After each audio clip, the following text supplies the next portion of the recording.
Do you want to introduce who you are and what you do? Sure. So my name is Kate McCrery, and I am the Interim Director of Loyola's Center for Entrepreneurship and Community Development. It's a lot of words. It's a lot of words. It's too many words. Entrepreneurship, too many letters. Yeah, well, I wish there was a shorter word for entrepreneur. Yeah, nobody can spell it. And the longer it gets, the more it sounds, the more it runs the risk of sounding pretentious. Yeah, entrepreneur. Yeah. Right? You just be like somebody who is a little bit of a masochist. So there's the idea that entrepreneur, the word even, is itself exclusive. Because, right? Because it's so long, and again, nobody can spell it. Especially, and it's just hell for dyslexics. So it functionally is a barrier. Yeah. Right. And I mean, we borrow so many words, right? But it seems like over the ages we would be able to come up with an alternative, but not yet. Maybe Rob, that's do you have any ideas? Maybe that's what we do today. I can see you stewing, maybe. I'm thinking. I want to jump into, because you have a really fascinating set of expertise. You have a really fascinating history. I can't place where we first met, but we've known you for a minute. Right. I feel like it might have been either through like mutual friends. One of these entrepreneurship things. Entrepreneurship I've always seen you as somebody in the entrepreneurial ecosystem. You've always been extremely present in kind of the New Orleans startup incubator, very early to like middle, late stage. You just feel like you're someone who's always like there. Like, how did you get there? Like, where did you come from to get there? Yeah, so that is a really long story. I'll try to keep it short.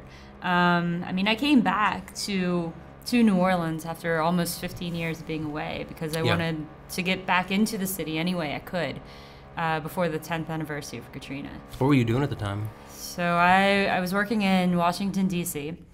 for a company and a hybrid nonprofit global accelerator, and then also a for-profit investment firm called Village Capital. And that's kind of how I got into this whole, business entrepreneurship thing. Yeah. And I mean, I was an English and German major at Wesleyan, right? But for me, I was in Columbia's International Development Program for my grad school, and I kind of sneaked my way into the business school. Yeah. And I paid for my first credit and a half, and, sorry, Columbia, but then I audited 4 other classes, and just got really fascinated by... What was it about it? It was just, it really came from the process of elimination. Yeah. Because I knew that folks in the international development space often weren't that concerned about financial sustainability. But then they did some survey in New York of nonprofits, and the nonprofits that ranked financial sustainability last almost inevitably, either went into trouble or folded. Yeah. And so that really intrigued me. In terms of their priorities, you're saying?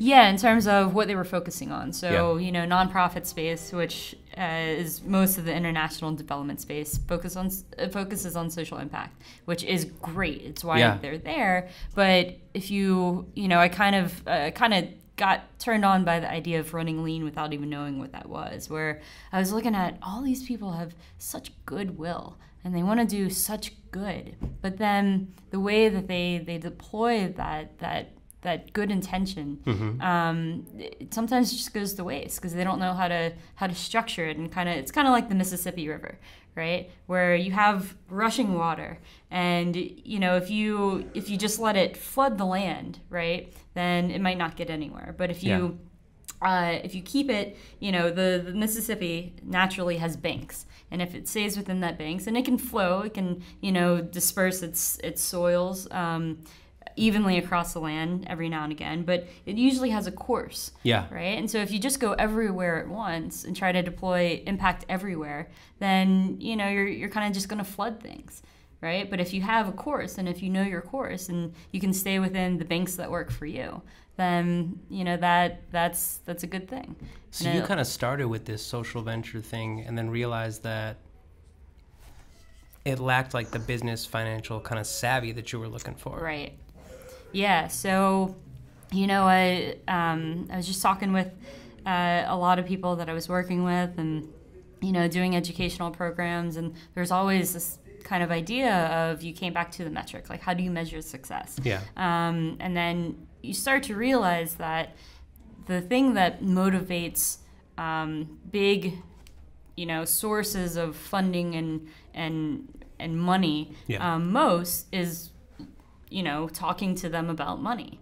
And so if you don't talk to them about money, then you're not speaking their language, and you have to, go and speak their language. And so that's kind of how I guess you could say that was my gateway into the business community, and to really buying into the importance of business and business models and all that. That's so interesting to hear that that's your beginning, because it, in a funny way, it parallels a lot of what the starting of our company was. Yeah.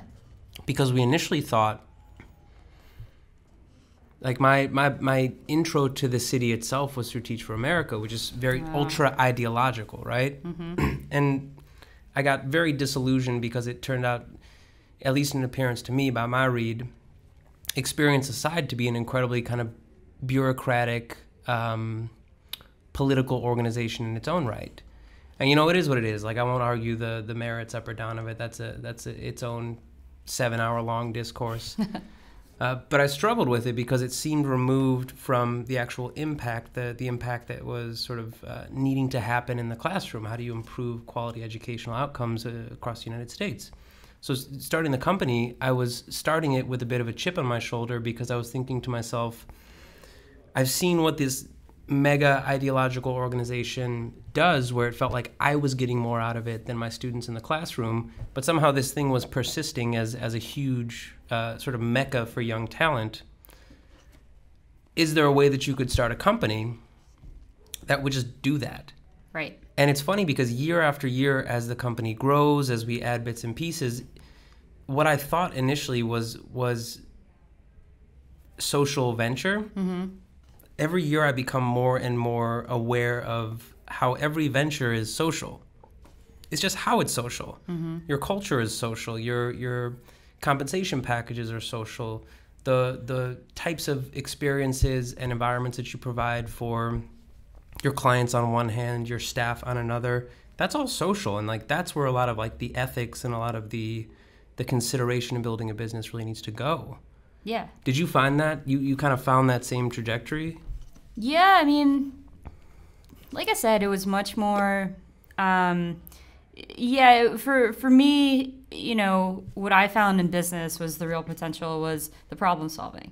And the problems that I cared about were these big, gnarly issues around, education. So, if you look at refugee camps, your average stay, your statistic tells you that the average stay in a refugee camp is 12 years, right? It's 12 years. The average stay? The average stay. What does that even mean? So, that's like... Right. So you've been born and you got to 8th grade in a refugee camp. That's 12 years. Not even that. So it's even worse. Well, I mean, that's a pretty bad situation. But imagine if you're 5, right? Yeah. So the OECD, the world organizations, define early childhood education as 0 to 5 years old. So if you're 5, right, your country is in a civil war. And so your parents were like, hey, we got to get out of here. And you just go. But where do you go to? Mm-hmm. You go out of your country and you end up at what's called a displaced persons camp. So you have been displaced from your home. And you can't go back because that's unsafe. And the country you're in, they don't want you. So you're a stateless person. You have no rights. You have no voice. And if you're a child, then you end up in this place for 12 years. So you come out of it when you're 17 with no reading, writing, arithmetic, because there's no one to teach you, right? What language do you teach it in? Whose history do you teach, right? Because you're in purgatory. You're not in a state. Totally in purgatory, yeah. And so the work that I was doing and kind of how I look at it is education is a human right? Primary education. We're not talking higher ed. But how do you deploy and how do you empower people into that human right? And so utilizing an investing framework. So I wasn't that wrapped? smart back then. Yeah, I wasn't that smart. To me, I just came from the process of solving social problems. I see. Yeah. So that's what links you into VilCap. Yeah, so that was... That's what I've heard it called. I just shortened it because there seemed to be a bunch of people in New Orleans who have had experience at Village Capital, and they all use that very short, sexy terminology. Yeah, it's really sexy, isn't it? VilCap. Yeah, VilCap. Rolls off the tongue. 2 syllables. It's like VilCap. It's got really hard consonants at the front, to the right? Point. Yeah. So VilCap. So I was their first global communications director. I, laid the foundation for their communications department, but I was, I believe, of their full-time team, I believe I was number 7 of the executive team. Wow. And how big have they grown now, just for context? They're now 40 plus. So, even though I was working in communications, just like any startup, I had my hand in a whole bunch of things, like programs, fundraising for sure, general direction of what we wanted to do, all that good stuff. Yeah. I didn't really have a background in communications at all, per se, but I'd been a teacher, right? And so, as any teacher knows, there's no quicker feedback loop than delivering a message to a student, delivering a lesson to the student, and the student just looks at you as in, what the hell are you trying to teach me? Yeah. Right? And there's nothing more personal. There's nothing more personally crushing when Checks it fails. your ego really quickly. Oh man, it's so humbling. Yeah, absolutely.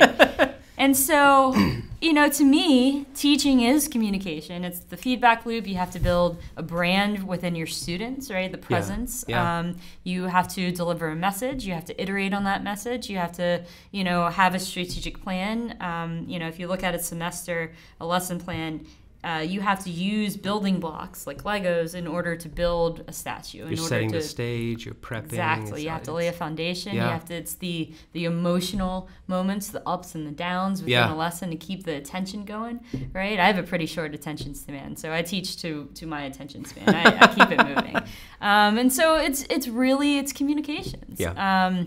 And I pitched that to the Village Capital team, and thank goodness they, let me in, and it was one of the most amazing experiences I had. And then, but the 10th anniversary of Katrina was coming up, and for me it was just very, very significant that I, take all of these skills and go back. What about it? What was it about 10 years? It was, probably where I was in my life when Katrina hit. I think at that time I was 20 years old. I was about to start my senior year of college. And, it was, me and my family were in New York to celebrate my mom's 60th birthday and my oldest brother's 30th. And so thankfully I was with my family, but we were watching this horrific thing happen on television. Yeah. And you were... you just felt so disempowered and angry and helpless and frustrated, and we weren't even we weren't even close to being severely affected. We had a tree through our house, and that was an inconvenience for about a year and a half. Yeah.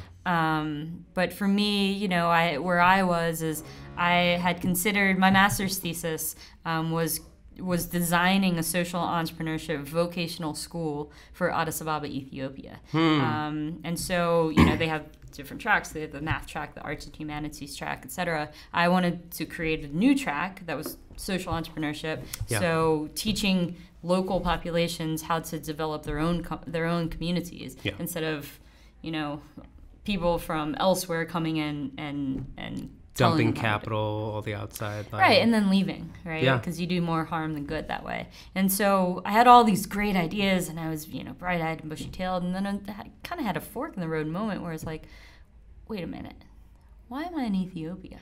That makes no sense whatsoever. Why don't you, if you want to tackle these big social problems, why don't you go back to where you came from? Yeah.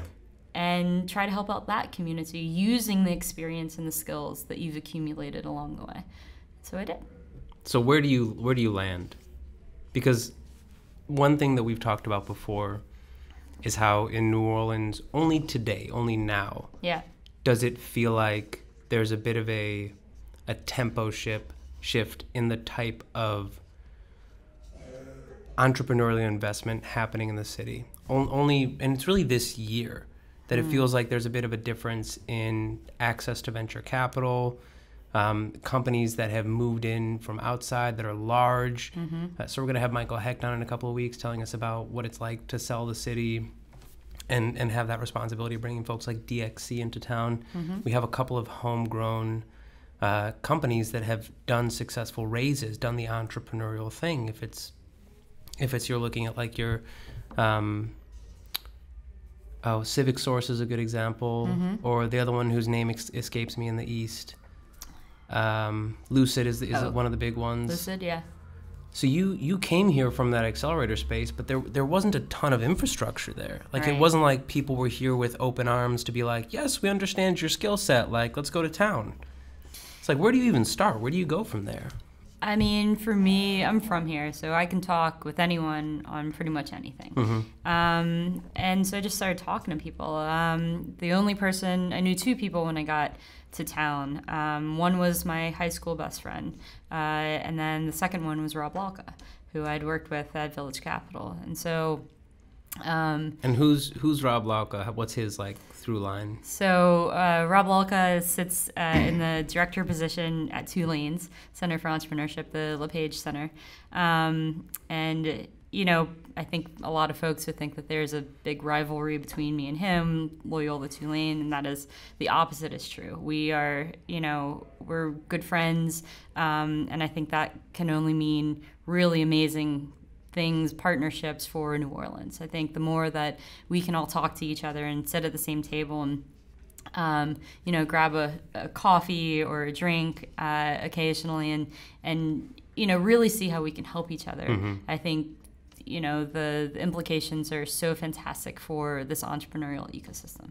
So coming back home, I knew Rob. He connected me to Loyola, to John Atkinson, and then the rest is history, as they say.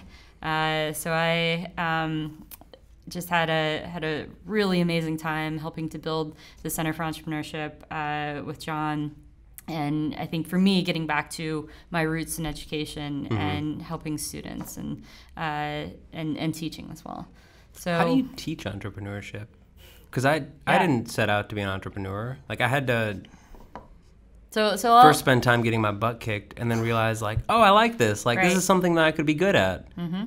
It suits my personality. It suits my skill set in whatever kind of weird way. Ali is very much the same. Yeah. How do you teach it? So I'll throw it back at you. Do you think it can be taught?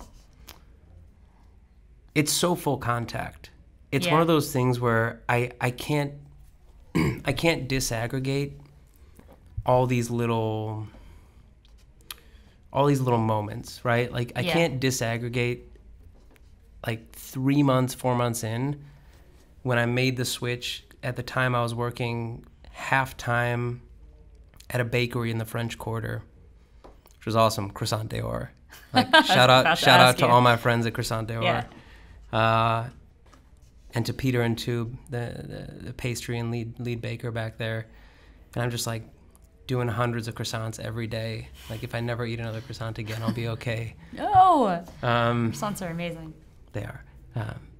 I was doing that, and I made the jump, and then a couple of months afterwards, just the existential angst, where for the first time in my life, I had no savings. I had $17 in my bank account, and I was like, I'm fucked. It's over. It's over. I'm dead. I'm dying. Yeah. It's not there's nothing else. There is no more. There's something about that is so, at least to me, integral to understanding the experience of being entrepreneurial. But then the truth is, everybody's going to understand it in their own way. Ali and I are, and it's the same way with Ali. When we created the partnership, we went through that together. There's this kind of forged by fire vibe of, for the first year, Ali and I did not salary ourselves. We only paid ourselves if we had sold a project, executed it, delivered it, and received payment. And so every 2 weeks, we would sit down and we would cross-reference our entire chart of accounts with our entire production calendar. Yeah. And to the penny, we had a spreadsheet that we did this in. We would calculate what it was that we could make individually because we didn't want to over leverage the business. Yeah. Like we didn't want to drain the accounts of the business by just dumping too much money into ourselves. Yeah. So we suffered. It was so bad. And there were some months where it was like, this is great. Like you got a big check and you felt really good. And there were other months where you're just like, what is happening in life? And you get a check for like 2 weeks and it's like $500, $400. Yeah. And you're like, I can make more waiting tables. What? Yeah. Like, what am I? But that's our story, you know? That's our like bootstrap story. In some ways, it would have helped to have had the academic framework, like a higher level perspective, Sure. because we don't have an ego about it. So we jump in and we just make the dumb decisions and then we fix it. And then the thing has to work. The machine's got to kick. Yeah. I think it can be taught, but I think everybody's got to get their butt kicked for a while. So I would say that's the short answer after the long exposition. No. So, you know, you can go by the statistics. So I think Y Combinator says that, you know, there's a problem set. How's it go? So all startups face basically a common set of problems, right? Yeah. So that's 30% of what you teach, and the 70% is experiential. Wow. I love that breakdown. It sounds great, right? Is it true? I have no It sounds clue. kind of reasonable to me, the 30-70. Yeah. So the question is like, well, then there's an interesting question, right? Because the question beneath that is like, that 30% is maybe your core curriculum.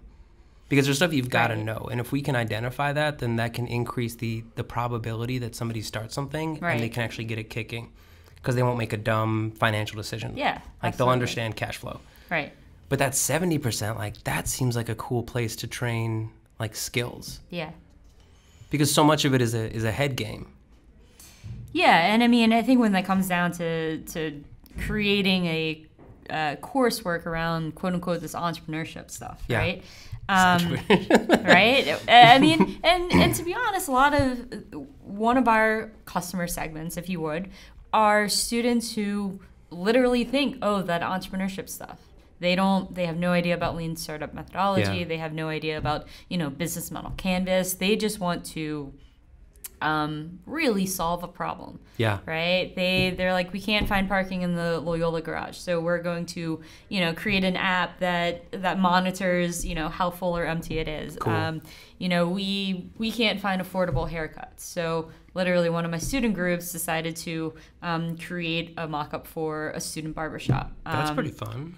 Kind of ripping you off, where it was the apprenticeship model. But, they started an apprenticeship model? Yeah, it was based on it. But I'm happy to be them. You know, I have been blown away by the imagination and, you know, in some cases, just the drive and the hustle of these students that are coming through my classes. Yeah. You know, and I think we don't give students and teenagers nearly enough credit. 100% agree. Enough, you know, or we don't give those folks hard enough problems, and then trust them to solve it. Right, and we don't trust them to go out and say, you know, these are the problems that I see. Yeah. Right? One of the biggest problems with educational models is when, you know, Sage on the stage says, hey, this is the problem you should be solving. Mm-hmm. And it could be the case that person is way out of touch of whatever's going on. There is something, this is a bad story because I forgot the name of the platform, but basically we were working with a local entrepreneur who had a card game, and there is an online card game that, you know, every single freshman literally in the classroom knew about. Cards Against Humanity? No, not quite that sophisticated or anti-sophisticated. But no, it was an online thing where you click things and cards flip over, and I had never heard about it. Yeah. And neither had the 4 other entrepreneurs and like the 2 other, you know, probably 26 or 27-year-olds in the classroom. Wow. Right? But every single freshman knew it. And so that they're the future. You know, we got to give them credit for shaping the future and for understanding their world. What's really fascinating in that point that you bring up is something that is so unique about the internet age. Is that the way that we consume and interact with screens, like the computer, the cell phone, there are whole mega segments of the world that somebody who comes to work here every day has in their head an entire culture, an entire ideology, an entire set of interests or practices or things that they're accessing through the internet that remains entirely opaque to everyone else. Absolutely. Yeah. I'll tell you the example that comes to mind. Yeah. I was trying to do research. I was screwing around on the internet, and I wanted to know what the most viewed videos on YouTube were. And so I'm Googling around, I'm like playing, I'm finding some aggregators, I'm finding some playlists where people are like routinely updating it. And in your mind, you think to yourself like, well, I don't know, what am I gonna see? Like, I don't have a sense. Like, this is a globalized platform. So like, what is the kind of stuff that I'm gonna see? Number one, Despacito. I love it. Just to get that out there. Also, awesome video, great, fantastic. Yeah. It's got love intrigue, it's got dancing. It's just good beat. It's got Daddy Yankee. Yeah, and it just moves. Yeah. Right. But then down the list further, you see like other absolutely wild things. Like you see K-pop bands. There's a K-pop band called BTS. Yep. And one of their videos had like 560 billion views. Billion? Yeah. Wow. It's a lot. Like there are just so many zeros after the view counts. You lose count, yeah. And you're sitting there and you're like, somebody is consuming this. Right. And I'm sure it's not just the entire population of Korea. You know, like K-pop has a global reach. That stuff lives in somebody's head. It's like when the most popular person in the world globally was Rain. Have you ever heard of Rain? I have no idea what that is. Yeah, exactly. No, neither had most Americans or most people in the Western world. But it was one of those. It was a popularity thing where Time said, "Go on and vote for your favorite person." And Rain is a phenomenally successful K-pop star. You're kidding me? Nope. Go look it up. K-pop is doing something right.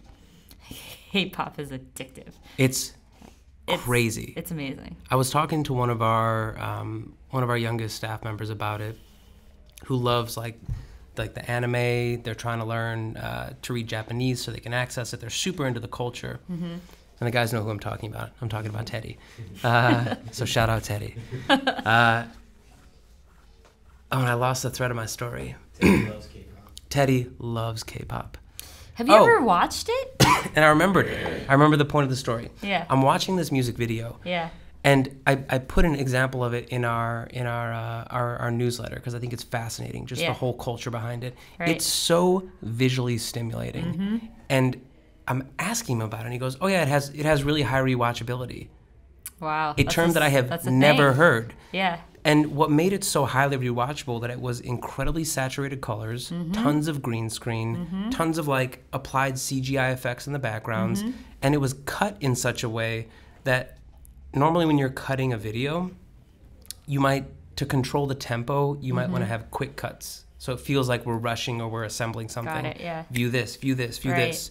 Or if you want to give like a broader, more relaxed kind of feel to it, you might have longer cuts. Or I might put my camera on a gimbal and I might do a nice soft pan of something, and it gives this kind of floating, slowly exposing the landscape kind K-pop of ambiance. Is like, K-pop is crack. Yeah, it really and is. You watch it, and there isn't a cut that's more than like 12 to 18 frames. So 24 frames would be like a standard second, right?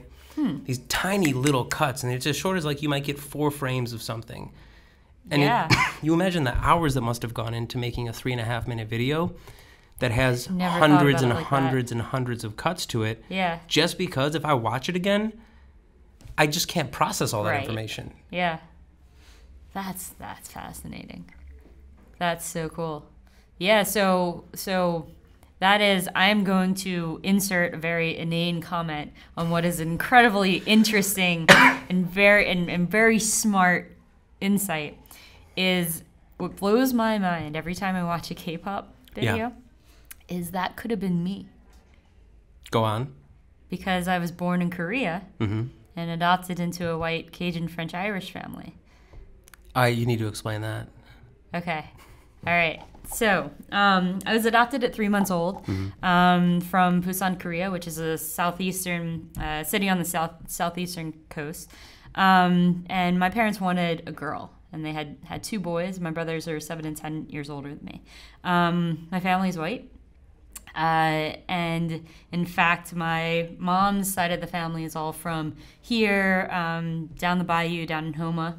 And that was her grandmother, my grandmother's side, her mom's side. Her dad's side is all from, New Orleans proper, and goes back to, some of the first French people who came down to New Orleans, and line goes all the way back.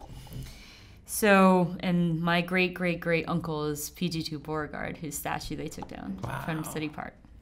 And so that's my family. Yeah. But then I serendipitously just, really wanted to go abroad and teach. Again, I'd been in been in Germany for about a year doing a Fulbright scholarship, got back to the States, and then wanted to head out again. This was one of the research Fulbrights?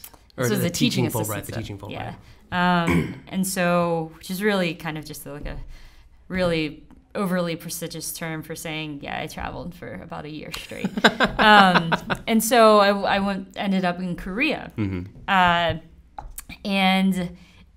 it was really mind-blowing to be the majority. I'd never been the majority before. And you see people, and you go to the spa, and you see people with a similar body type and, similar hair coloring, and everyone expects you to speak Korean. And I was in a convenience store one time, and I didn't speak Korean. I know how to order food, find the bathroom, and order a taxi around. But other than that, right, not very good. And so I experienced, being in the position of not speaking Korean. And the person on the other side who was Korean just kept yelling at me louder and louder and louder in Korean, because I didn't understand what was going on. So you were deaf. You couldn't possibly have been born or raised in the U.S. Well, I mean, they were, this other person was extremely frustrated with me, and it kind of conjured up the image of the bad stereotype of an American just yelling at a foreigner louder and louder and louder because the foreigner doesn't understand, right? And so it was very, I come back to that a lot, and what it's like to be in that position, even though you are physically and racially a majority. Yeah. What a unique position to be in. Like, there are so few individuals who get to kind of experience that. Yeah, it was. How do you form your identity as a human? Like, you're like, I'm a New Orleanian. This is my family. Right. Like, this is the background. But then I go somewhere, and everybody looks exactly like me. Yeah, it was really weird, because that doesn't correspond to how I identify, how I am inside, because I don't see my face. I don't see this, right? I just see my family. And I think growing up in one's family, they reflect you, and you reflect them. Yeah. Right? Whether it's physically, whether it's nature versus nurture or whatever. And I mean that I had always grown up as, I am the Korean kid in a white family growing up in a town of 8,000 people in Louisiana, in Covington, with the Irish name, and I'm Southern raised living in New England, and I speak German, and all of these intersections, right? You're the United Nations. You've got everything. You're going. What was really funny is I was in a particular part of Germany called Bavaria, and Bavaria has a very specific accent. And so my parents came and visited me after I studied abroad, and I'd taken on this very regional, provincial, colloquial accent. And then I went to northern Germany. You sounded very, prestigious. Well, I sounded really backwards. Oh, really? Actually, it's kind of like a Texan accent or something. That's so funny. Right? And so I was in northern Germany, and I walked into a restaurant and had to give up my jacket for the coat check. And then I went to go request it again, and I asked in a very, very heavy Southern, heavy Bavarian accent. They're like, "Is this yours?" I said, "Ja, das ist meine Jacke," right? And so it's a very colloquial kind of thing, as opposed to a sharper Berlin. "Ja, das ist meine Jacke," which is that's the city kind of it's like the standard Kansas accent, right? Wow. And I had the deep South. You were from the country. Yeah, I was like, is that, that's my jacket right there. Yeah, right there yonder. Yeah, and that's basically what it sounded like to the Germans, right? Oh my goodness. And so the person had his check and was like, looked at me and goes, are you from Bavaria? And I said, oh no. I was studying Rod, yada, yada, yada. But it was one of those things where it's like, all of my identities are coming out right now. That's right? too funny. So yeah, it's, I mean, but it's not necessarily, I mean, this is just kind of my norm. Yeah. Right?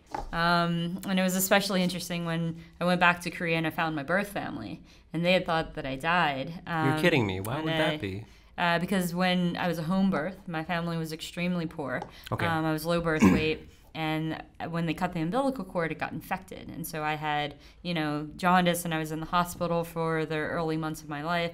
And so when they gave me up, they just assumed that I had died. I see. And so they were poor. They were just like, didn't feel they could afford the hospital bills. They were like, oh my goodness, we couldn't do any of this. They had 2 other kids. And in March of 84, my birth father had gotten into an accident and lost his job. And then October of 84, I was born. Mm-hmm. And so it's probably before, they knew they were pregnant. Excuse me. And so they gave me up. They were married, which is the rarest of rare cases in adoptions. It was not a shameful teenage pregnancy, etc. I had 2 older siblings, a brother who's 4 years older than me, and a sister who's a year older than me. And so I always found it amazing that, I was born in a place on the water. I was the youngest child of 3. I grew up, I was born in a place where there's a lot of seafood, there's a lot of spicy, salty food, etc. And I ended up growing up in a place as the youngest of 3 on the water in a place of, spicy, salty seafood. Wow. The parallels to me are just, they make sense. And so it's... It's not even really feeling super out of place. Right. It's just a transposition. It's like an analogy. This was your analogous U.S. life. And that transfers to my family because I am, without a doubt, part of my family. It was never in question. Like, if you meet my parents, I am so my parents' daughter. And I'm so both my brother's sister. Mm-hmm. That it's unquestionable. The way that we act. I mean, I used to answer the phone, and my mom's friends used to think I was her, right? And so it's just, it was never. I mean, I'm so incredibly fortunate to have had my family. What is that experience when you meet your birth family in Korea? Oh, weird as hell. Because God, it's so awkward. It's familiar, but it's alien. Yeah. What is the conversation? What do you go to? It's like, hey, how old were you? It's just kind of like, hey, what have you been up to for the last 20-something years? Yeah, so I was, I guess I was 26 at the time. I was 26, and I brought my Korean co-teacher along to translate, and my birth father had died years before, and my birth mother is explaining to my birth brother and my birth sister that, hey, you have a sister. You just showed surprise. Up. Yeah, it just kind of showed up. They never knew about me. How'd you find them? You go through. I was adopted through Holt International, which worked with Catholic Charities, and so you can kind of trace the line back. Right. And every Holt there's the larger international Holt, and then there is the smaller organizations on the ground. Mm-hmm. And so you kind of work your way through them. And, I emailed them. You go through some paperwork. I filled out the paperwork. You email them to say, hey, I'm ready, start the search. And so I thought it would take decades, and that was fine. I was like, this is something maybe, hey, I should do. Because you knew who you were. Yeah, I no question about that. And so I emailed on a Friday afternoon and heard back Monday morning, hey, by the way, your birth mother lives 4 miles down the road from you. I was like, yeah, I'm not ready for that one. Oh, that's heavy. It was crazy. It was a lot. So, yeah. That has nothing to do with entrepreneurship, but yeah. How do these experiences inform the attitudes that you bring? Because I'm sure that you see that you have a different take on things, that you kind of interpret things differently, or you understand it from different sympathies. You're in such a unique position to truly understand what it means to have these very discrete, juxtaposing identities. Mm-hmm. I think for me, and especially, growing up here, going to school in New England and living in different countries and being in New York, DC, I think I always come from a place of empathy. Yeah. Right? So I am recently teaching the social justice seminar as part of the honors program at Loyola.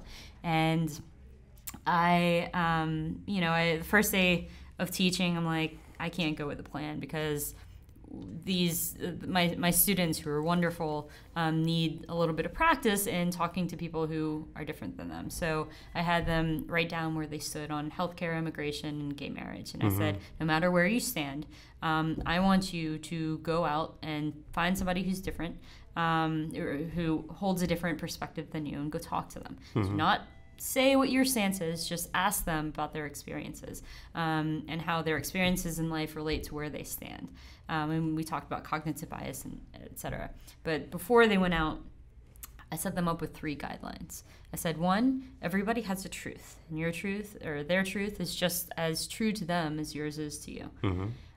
2, dialogue is the beginning to change, and it's the beginning to the future that you want to see happen for the world. And then 3, empathy is at the core of every successful dialogue.